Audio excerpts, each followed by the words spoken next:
Kuna kõikide aeg on arvel, siis ma väga lühidalt tänaks teid selle eest, et te tulite.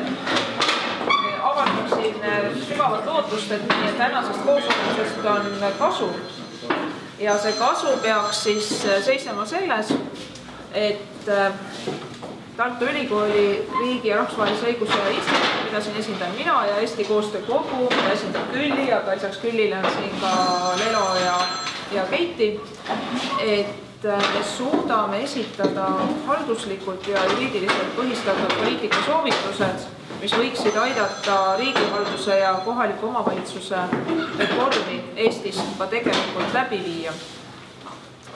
Ja selleks, et need ettepanekud põhineksid millelgi enamal kui juristide või avalike haldajate oma enesetarkusest sündinud mõtetel, et siis oleme katsunud kaasata võimalike täiesti uudsete ideede väljapakkumisse neid, kes tavaliselt juura ja avaliku halduse asjades, vähemalt mitte alguses, enne seda, kui mõni norm on juba valmis tehtud, kaasa lüüa ei saa. Tere Arp, tule võtta istetus iganes.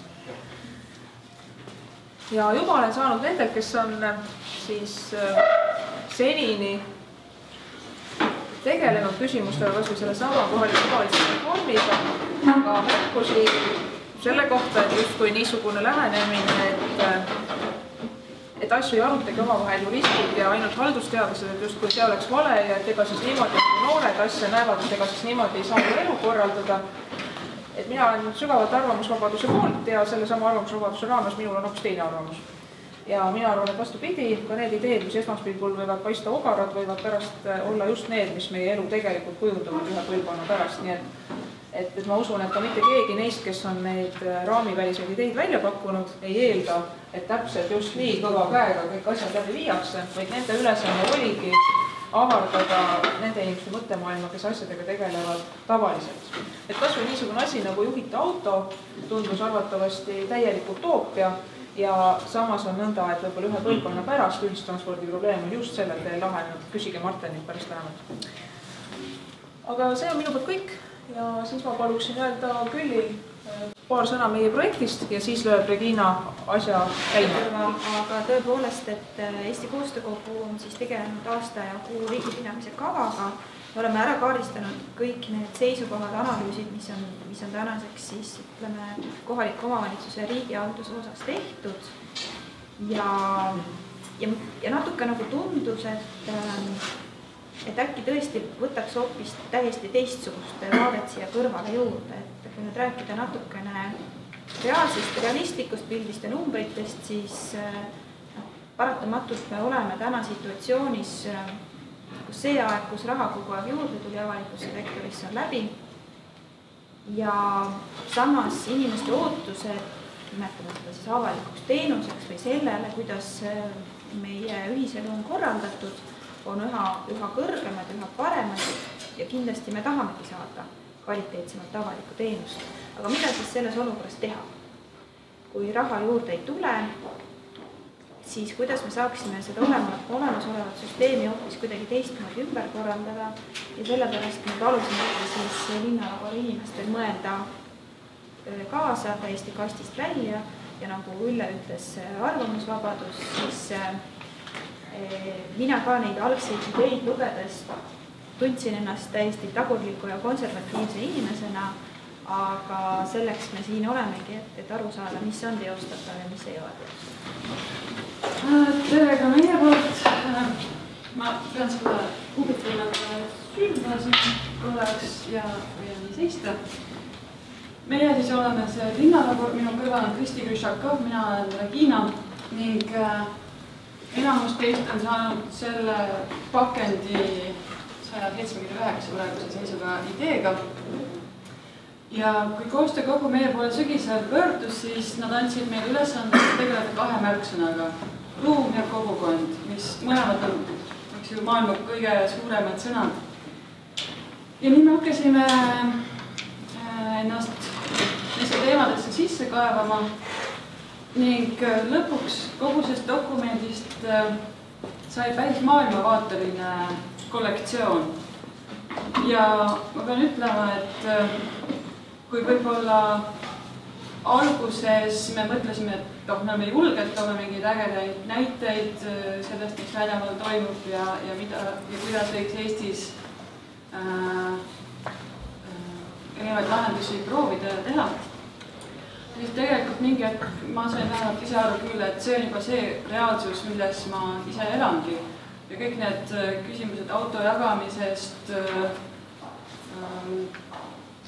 seal on vanemate, vanainimeste elukooperatiividest ja nii edasi, et mul pigem tunne, et miks juba ei ole, et see kõik on nii praegune reaalsus enda jaoks. Kuna täna on fookus kogukonna teemadel, siis muidugi peab ütlema, et need kaks terminit on üksteisest ülimalt läbi põimunud. Ja mõlemad on väga raskesti defineeritavad, nii ei ole me ka pakkunud mitte mingit täiuslikku definitsiooni, mis asi on kogukond. Sest kogukonnad on huvipõhised, on territoriaalsed ja kui senimaani on võib-olla harjutud käsitlema, et kogukond peaks ühendama inimesi, kes on tõesti väga ühel nõul milleski, siis ma vaidleks isegi sellele vastu, sest alati on eriarvamused. Lihtsalt, et koos tegutsemine aitab saavutada võib-olla paremaid, kuigi võib-olla mitte kiiremaid, aga siiski paremaid tulemusi kui üksinda asja ajamine. Oma töö käigus ja tulenevalt sellest metoodikast, mida me kasutasime, ehk stsenaariumi planeerimine, jõudsime me teatud argumentideni või väärtusteni, mis said kogu selle töö läbivaks põhjaks. Ma ei taha nüüd pikemalt peatuda, sest ma ei kavatse kedagi üllatada nendega, aga üheks peamiseks sõnastuseks sai toimetuleku toetamine, selle asemel, et toetada toimetulematust.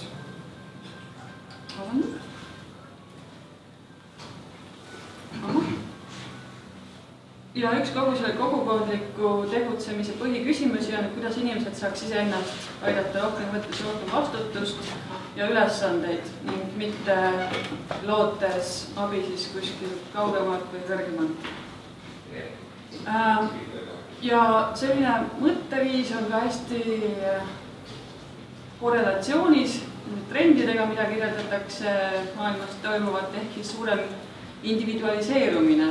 Just selles mõttes, et indiviidid soovivad oma erakordsust väljendada teatud väikestes rühmades ja mitte lihtsalt lava pealt teatud anonüümsele massile võib rääkides, aga tuttavate seas ja nendega, kellest nad ise lugu peavad. Ja see individuaalsuse väljendamine ei seisne lihtsalt tõesti ennast näitamises, vaid midagi ära tegemises ja tagasiside saamises.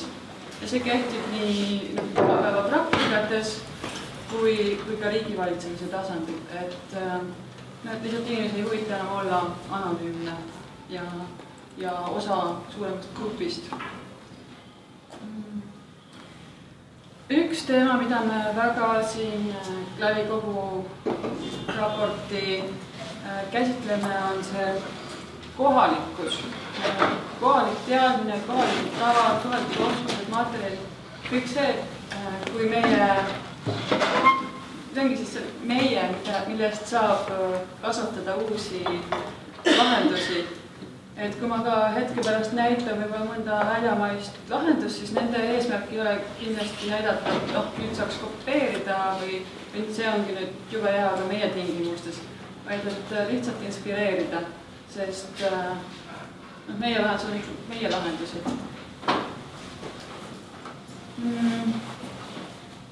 Võib-olla ruumiga me liiga palju siin täna ei tegele, et see on kogu aeg taustaks niikuinii see keskkond, kus me elame selle tohutu mõju, kuid me varsti räägime laudkondadest, siis üks laudkond konkreetselt tegeleb elukeskkonnaga, sest elukeskkonna kvaliteet mõjutab väga otseselt seda, kuidas inimesed ühiskonnas käituvad ja kas või see ruum, millest lapsed üles kasvavad, mis ruum on igas mõttes vaene, näiteks stiimulite poolest, siis ka täiskasvanuna nad võib-olla ei oska maailmast nii palju oodata ega vastu anda.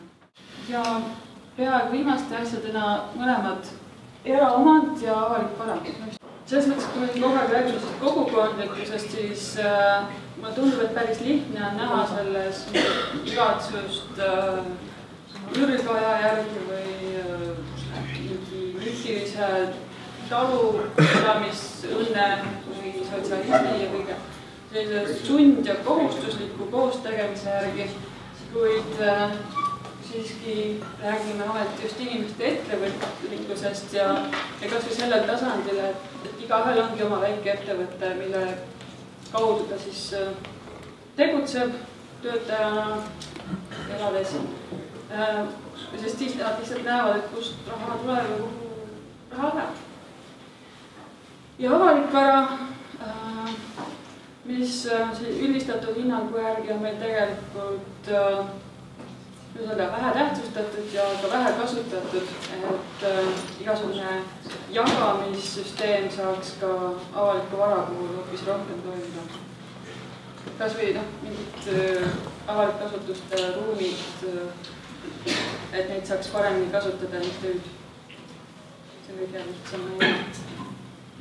Nii, lõpetuseks, mida mõtleme moodullahenduste all on see, et kindlasti ei ole ühte universaalset lahendust, läheks ühe teema korralikult korda, vaid meil on vaja väikseid lahendusi, kohalikke, personaliseeritud, mis üksteisega hästi kokku klapiks. Toon näiteks ühistranspordisüsteemist, ei rongiliiklus, ei bussiliiklus, ei taksod, miski ei lahenda kõiki probleeme korraga ära, kuid kokku moodustavad nad süsteemi ning kui võtta sinna hulka ka autojagamise süsteemid näiteks, siis need ongi need moodulid, mis saavad väga peenelt kokku endada. On näiteid moodullahenduste kohta.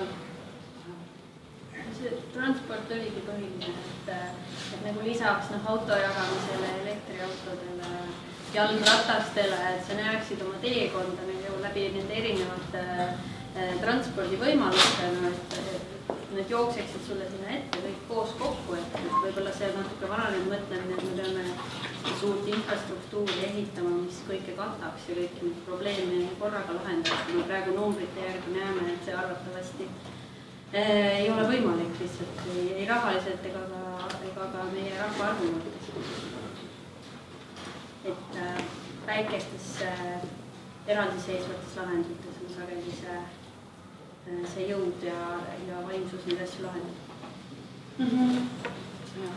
Hästi kiiresti lasen teid silmest läbi mõned näited, mida me kogukondlikust tegutsemisest oleme välja noppinud. See on murdosa sellest ja kõik on välismaised, lihtsalt sellepärast, et näidata nende mastaapi. Näiteks siis New York, kus linnavalitsus on välja kuulutanud suure vabatahtlikkuse programmi ja et neid võimalusi, kus siis vabatahtlik olla on praegu ühe lehe peal 6 ettepanekut lehti ja 139, nii et saate ise korrutada, kui palju neid kohti on, kus vabatahtlikult midagi teha. Ja mulle meeldib selle asja juures just see häbivaba suhtumine linnavalitsuse poolt, et nad tõesti tunnistavad ja kuulutavad, et meil on vabatahtlikke vaja lumekoristusest vangide rehabiliteerimiseni. Hiina vaheküsimus, kas nad leiavad neid ka? Jaa, pidi olema tunnustatud ja populaarne ettevõtmine. Ma arvan, et see teine punkt seal oli ka see vabatahtlik töö ühiskonnas, Ameerika mudeli mõttes, see on nagu mingisugune eeldus, mida sa juba kooli kõrvalt teed, mis on eelduseks ülikooli astumisel, heasse ülikooli astumisel, et sa saadad ette näidata võimalikult palju mingeid kooliväliseid tegevusi, vabatahtlikku tegevusi, et see on nagu normaalne osa kodanik olemisest, mis siin võib-olla meil Eestis veel ei ole nagu väga juhtunud. Ja see nende vabatahtlik tegutsemise üks aspekt on just, et seda püütaksegi hästi kohalikuna hoida, et keskkooliõpilased suhtlevad näiteks oma koolipiirkonna väikeäridega mingis vabatahtlikkuse korras. See pilt näitab siin jällegi ühte linna, siis antud juhul vallavalitsuse poolt tehtud süsteemi. Pean natuke tagasi kerima, tegu on Todmordeni linnast alguse saanud linnaaianduse populariseerimise programmiga, mis on nüüdseks ülikuulus üle Inglismaa ja ka mujal. Ja sellest vallavalitsus võttis tuld ning on kaardistatud erinevad krundid, mis siis kuuluvad vallale, kus saab ei saa köögivilju ja ilutaimi kasvatada. Minu jaoks väga hea näide, et Rohuküla tasandilt alguse saanud algatus on nopitud üles administratsiooni poolt. Siin on nüüd hoopis teistsugune näide, see on Ameerika Perearstide Liidu poolt algatatud. Et see sõna peer, sellel minu teada eesti keeles väga head vastet ei ole, aga siis omasuguste või kaaskondlaste toetamise süsteem, kus põhiliselt krooniliste haigustega inimesed suhtlevad omavahel, et mis sa teed, et sul parem oleks või milliseid protseduure võiks proovida ja väheneb seega koormus perearstidele ja eriarstidele.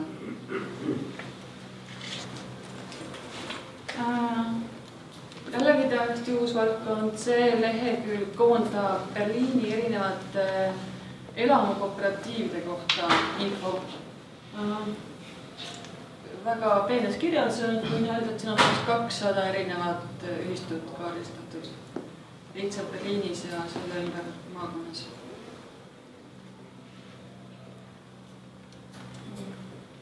Ja viimaseks sõidujagamise süsteem, alguse saanud Inglismaalt ja nad ise teatavad oma kodulehel, et see on Euroopa suurim ja kasutab üle 1 miljoni inimesele kuus nende süsteemi.